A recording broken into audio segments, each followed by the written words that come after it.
नमस्ते दोस्तों। तो कैसे हैं आप सब? आशा करती हूँ कि आप सब बहुत अच्छे होंगे और अच्छे तरीके से अपनी पढ़ाई कर रहे होंगे। तो मैं आप लोगों के लिए जो करंट अफेयर्स का सीरीज़ लेके आई हूँ, उसमें आज हम लोग 18 अगस्त के जो भी इम्पोर्टेंट करंट अफेयर्स होंगे, उसको डिस्कस करेंगे और इससे रिलेटेड जो भी इम्पोर्टेंट फैक्ट्स होंगे, उसको भी देखेंगे। तो देखते हैं आज का फर्स्ट क्वेश्चन।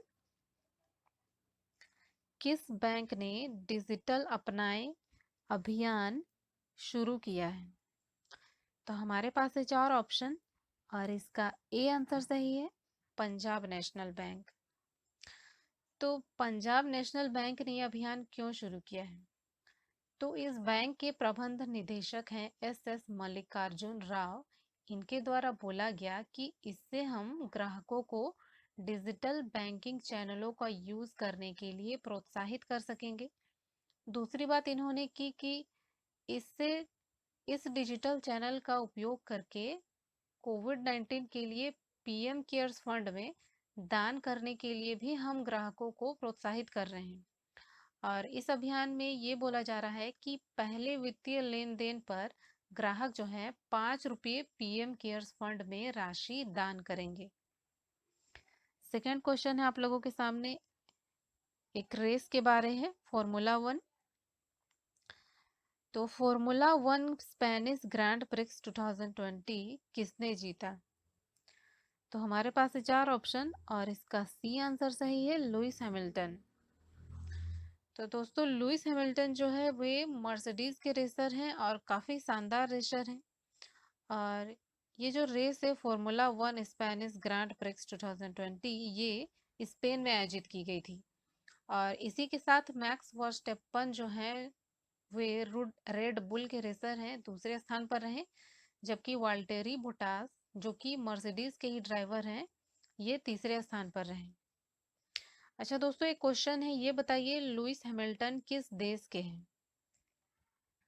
थर्ड क्वेश्चन है आप लोगों के सामने, एक योजना के बारे है। One sun one world one grid योजना की घोषणा किसने की?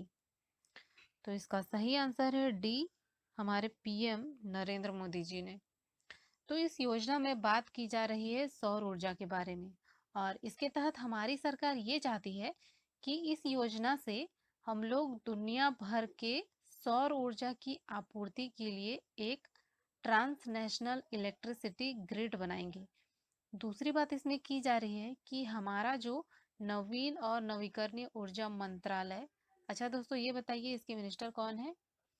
तो नवीन और नवीकरणीय ऊर्जा मंत्रालय, जिसको कि आप लोग MNRE के नाम से जानते हैं, उसने एक ड्राफ्ट प्लान बनाया है जिसके तहत 140 देशों को एक कॉमन ग्रिड के माध्यम से जोड़ा जाएगा। और इस योजना का एक मंत्र भी बोला गया है, द सन नेवर सेट्स। अच्छा दोस्तों, नवीकरणीय ऊर्जा के बारे में कुछ इंपॉर्टेंट पॉइंट है जो कि आप लोगों के एग्जाम के लिए इंपॉर्टेंट हो सकते हैं, ये देख लीजिए। तो सौर ऊर्जा जो है नवीकरणीय ऊर्जा का सबसे बेहतर विकल्प माना जाता है।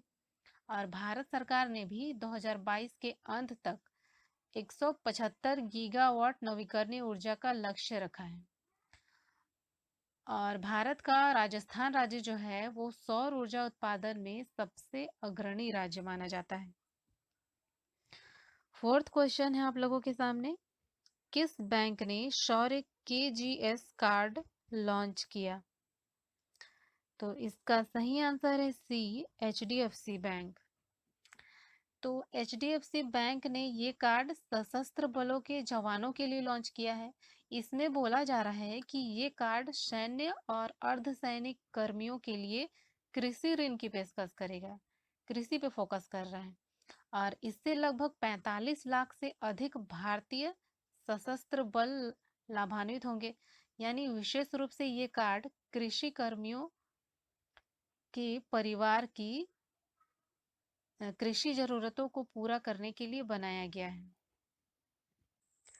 फिफ्थ क्वेश्चन है आप लोगों के सामने, BRICS anti drug working group की चौथी बैठक की अध्यक्षता किसने की? तो इसका सही आंसर है रूस। तो इस बैठक में बात की जा रही है मादक पदार्थों के बारे में। और इस बैठक का आयोजन जो है वीडियो कॉन्फ्रेंसिंग के जरिए किया गया। नेक्स्ट इसमें बोला जा रहा है कि जो ब्रिक्स कंट्री हैं यानी ब्राज़ील, रसिया, इंडिया, चीन और दक्षिण अफ्रीका के प्रतिनिधियों ने इसमें भागीदारी निभाई। और इस बैठक में बात की गई कि मादक पदार्थों और नशीले पदार्थों की अवैध तस्करी के मामले में नियंत्रण कैसे किया जाए। इसके अलावा ब्रिक्स देशों के बीच रियल टाइम डेटा शेयरिंग के बारे में भी चर्चा की गई।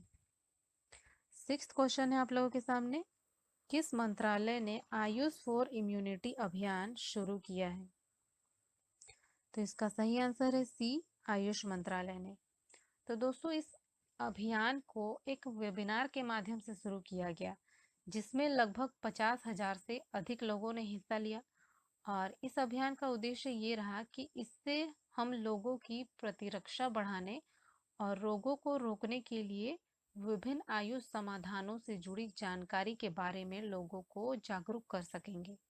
सेवेंथ क्वेश्चन है आप लोगों के सामने, ई बाइक गो के नए ब्रांड एम्बेसडर कौन होंगे?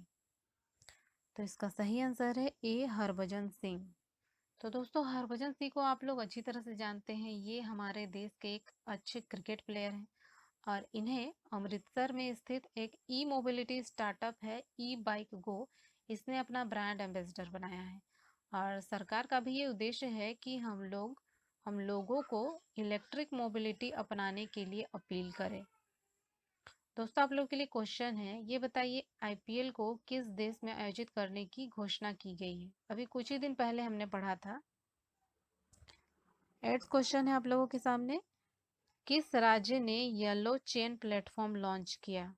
तो इसका बी आंसर सही है, नागालैंड। तो नागालैंड के सीएम है नेफ्यू रियो, इन्होंने कहा कि इससे हम राज्य की जनता की आर्थिक गतिविधियों को इस एकीकृत येलो चेन नामक ई कॉमर्स प्रणाली से जोड़ेंगे, जिसके तहत कोई भी व्यक्ति, विक्रेता या समूह स्वयं को इस पोर्टल में पंजीकृत करेगा और इस सुविधा का लाभ उठा सकता है। अच्छा दोस्तों ये जान लीजिए नागालैंड के सीएम और गवर्नर कौन है? तो नागालैंड के सीएम है नेफ्यू रियो और गवर्नर है आर.एन. रवि। नाइन्थ क्वेश्चन है आप लोगों के सामने, किन दो क्रिकेटरों ने अंतरराष्ट्रीय क्रिकेट मैच से संन्यास की घोषणा की? तो इसका सही आंसर है महेंद्र सिंह धोनी और सुरेश रैना। तो दोस्तों इन दोनों के बारे में तो आप भली भांति जानते हैं, दोनों ही हमारे इंडियन क्रिकेट टीम के एक शानदार प्लेयर हैं। और महेंद्र सिंह धोनी ये पूर्व भारतीय कप्तान रहे हैं और इनके बारे में खास बात ये है कि इन्होंने विश्व कप 2020 और चैंपियंस ट्रॉफी जीतने वाले एकमात्र कप्तान रहे हैं। और सुरेश रैना तो इन्होंने श्रीलंका के खिलाफ इंडियन क्रिकेट में डेब्यू किया था और इनका क्रिकेट करियर लगभग 13 वर्षों का रहा है और इन्होंने मैदान में लगभग 167 कैच लेने का रिकॉर्ड भी बनाया है। इसके साथ ही सुरेश रैना ने खेलों के तीनों प्रारूपों में शतक लगाने वाले पहले भारतीय बल्लेबाज भी बन गए हैं और तीनों जो वर्ल्ड कप 2020 और चैंपियंस ट्रॉफी में ये भारतीय टीम का हिस्सा भी थे। अंतिम क्वेश्चन है आप लोगों के सामने, रेलवे किस राज्य में सबसे लंबा घाट पुल बना रहा है? तो इसका डी आंसर सही है, मणिपुर।